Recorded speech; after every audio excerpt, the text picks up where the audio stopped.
ఒకప్పుడు సాయన్న సాయన్న అని ఎంత ముద్దుగా పిలిచేటోడు జగనాల్ సారు. సాయన్న కూడా గంతే, జగన్ బాబు అనుకుంటా బాబును నోట్లకెళ్ళి తీయకపోయేది.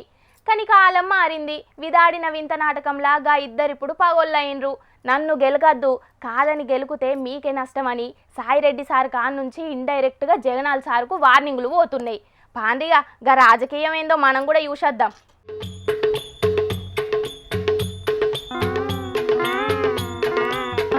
మొన్న జగనాల్ సారు ప్రెస్ మీట్ పెట్టి అరుసుకున్నది గుత్తా. విజయసాయిరెడ్డి తాతకు పంకపాటోళ్లకు నడమ శితం పడతలేదుల్లా. రాజకీయాలు ఇడిచిపెట్టి వ్యవసాయం చేసుకుంటున్న సాయన్నను గెలికి మరీ రెచ్చగొడుతున్నారు. అయ్యో గిది మేమంటలేముల్లో, సాయిరెడ్డి తాతే ఎక్స్ల పోస్ట్ పెట్టి మరీ అరుసుకున్నాడు. జగనాల్ సారు ప్రెస్ మీట్ పెట్టి సాయన్న అమ్ముడు పోయిండని మాట్లాడినాక పక్కా ఆధారాలు దొరికినాయని పంకపాటోళ్లు వీడియోలు బయటికిడిచిండ్రు కదా. గా దెబ్బతోటి సాయిరెడ్డి తాతకు సుర్రునగాలనట్టున్నది. పంకపాటోళ్ల బౌలింగ్ లో సిక్స్లు కొట్టినట్టే ఎక్స్ల పెద్ద ముచ్చట రాసుకొచ్చిండు సారు. నన్ను గెలకద్దు, ఇరిటేట్ చెయ్యొద్దు, కాదని గెలికి ఇరిటేట్ చేస్తే గాలికి పోయే కంప జగనాల్కే చుట్టుకుంటదన్నాడు సారు.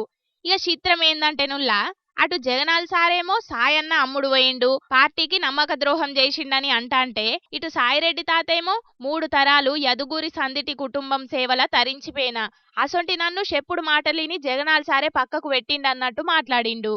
గమ్మతున్నది కదా నుల్లా. ఇక లాస్ట్ పంచ్ మనదైతే ఆ కిక్కే వేరప్ప అన్నట్టు కొస్సాకరకు పంకపాటోళ్లకు సురుకు గట్టిగానే తగిలిచ్చిండు సారు.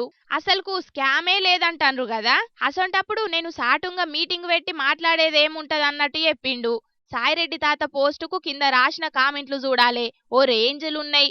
ఇదంతా ఎందుకే తాత, చక్కగా ప్రెస్ మీట్ పెట్టి లిక్కర్ స్కామ్ లో ఉన్న పెద్ద తలకాయ పేరు చెప్పని ఒకలు, పాలిటిక్స్ లోనే లేవు కదా, గీ పత్తాపరం ముచ్చట్లు దేనికని ఇంకొకలు. సాయిరెడ్డి తాతను ఓ రేంజ్లు ఆడుకుంటాన్రు. మరి చూడాలే ఇక గీ రాజకీయం ఇంకెంత దూరం పోతుందో అన్నది.